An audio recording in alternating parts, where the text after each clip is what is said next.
3 राज्यों और केंद्र शासित प्रदेश लद्दाख में संवैधानिक पदों पर बदलाव किए गए हैं। राष्ट्रपति द्रौपदी मुर्मू ने हरियाणा और गोवा के राज्यपालों के साथ साथ लद्दाख के उपराज्यपाल को भी बदल दिया है।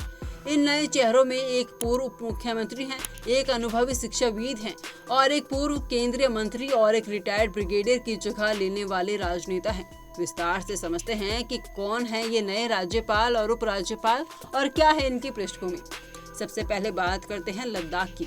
सेवानिवृत्त ब्रिगेडियर डॉक्टर बी.डी. मिश्रा ने उपराज्यपाल पद से इस्तीफा दे दिया है। उनकी जगह अब कविंदर गुप्ता को लद्दाख का नया उपराज्यपाल नियुक्त किया गया है। कविंदर गुप्ता का राजनीतिक अनुभव बेहद गहरा है। वो जम्मू कश्मीर विधानसभा के स्पीकर और महबूबा मुफ्ती सरकार में उप मुख्यमंत्री भी रह चुके हैं। भाजपा के वरिष्ठ नेता कविंदर गुप्ता जम्मू कश्मीर के राजनीतिक माहौल और प्रशासनिक कामकाज को भलीभांति जानते हैं। अब लद्दाख जैसे संवेदनशील क्षेत्र में उनकी तैनाती को केंद्र सरकार की रणनीतिक सोच के रूप में देखा जा रहा है। अब बात करते हैं हरियाणा की, जहां प्रोफेसर असीम कुमार घोष को 19वां राज्यपाल नियुक्त किया गया है। उन्होंने बंडारू दत्तात्रेय की जगह ली है, जो 7 जुलाई 2021 से राज्यपाल पद पर थे। असीम घोष राजनीति और शिक्षा दोनों क्षेत्रों के अनुभवी व्यक्ति हैं। वो कोलकाता के मनिंदर चंद कॉलेज में पॉलिटिकल साइंस के प्रोफेसर रह चुके हैं। उनकी राजनीतिक यात्रा की शुरुआत अटल बिहारी वाजपेयी के दौर में हुई, जब उन्हें भाजपा के पश्चिम बंगाल अध्यक्ष की जिम्मेदारी सौंपी गई थी। 1999 से 2002 तक वो राज्य में भाजपा के प्रमुख चेहरा रहे। संघ और पार्टी की जड़ों को मजबूत करने का उनका बड़ा योगदान माना जाता है। हाल ही में वो पार्टी के मार्गदर्शक मंडल में सक्रिय थे और अब उन्हें हरियाणा जैसे प्रमुख राज्य की संवैधानिक जिम्मेदारी सौंपी गई है। अब बात गोवा की करते हैं, जहां राज्यपाल पी.एस. श्रीधरन पिल्लई की जगह पूजपति अशोक जगपति राजू को नियुक्त किया गया है। जगपति राजू आंध्र प्रदेश की राजनीति में एक बड़ा नाम है।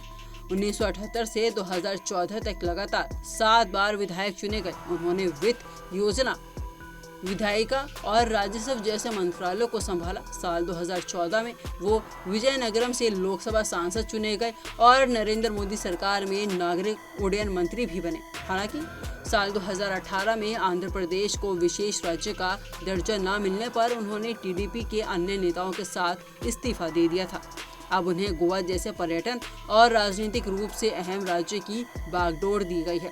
इतना ही नहीं, राष्ट्रपति द्रौपदी मुर्मू ने राज्यसभा के लिए 4 नामों की घोषणा भी की है, जो नॉमिनेटेड कैटेगरी से आएंगे। उज्जवल निकम देश के चर्चित और वरिष्ठ सरकारी वकील, जिन्होंने 26/11 मुंबई हमला, प्रमोद महाजन हत्याकांड और अभिनेत्री लीलावती हत्या मामले में अहम भूमिका निभाई।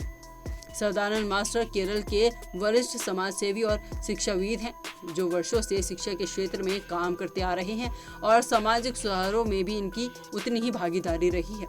हर्षवर्धन श्रृंगला भारत के पूर्व विदेश सचिव रहे हैं। वो G20 शेरपा, संयुक्त राष्ट्र में भारत के स्थायी प्रतिनिधि और बांग्लादेश में राजदूत रह चुके हैं। मीनाक्षी जैन प्रसिद्ध इतिहासकार और शिक्षाविद हैं। सनातन संस्कृति और इतिहास पर उनके शोध कार्यों के लिए वो जानी जाती हैं। इन चारों का राज्यसभा में लाकर केंद्र सरकार ने कानून, विदेश नीति, शिक्षा और इतिहास जैसे क्षेत्रों को और मजबूत करने का संकेत दिया है। ये थे वो 4 चेहरे जब देश के संवैधानिक और राजनीतिक ढांचे में नई भूमिका निभाएंगे। कविंदर गुप्ता, असीम घोष, अशोक जगपति राजू और राज्यसभा के 4 मनोनीत सदस्य, हर किसी की नियुक्ति एक रणनीति और सोच का हिस्सा है। इन नियुक्तियों से ये साफ हो रहा है कि केंद्र सरकार अब अनुभवी, शिक्षित और जमीनी स्तर पर काम करने वाले लोगों को नई जिम्मेदारियां दे रही है। आगे देखना होगा कि ये नए चेहरे कैसे अपने अपने क्षेत्रों में काम करते हैं और जनता के विश्वास को कितना मजबूती से निभा पाते हैं।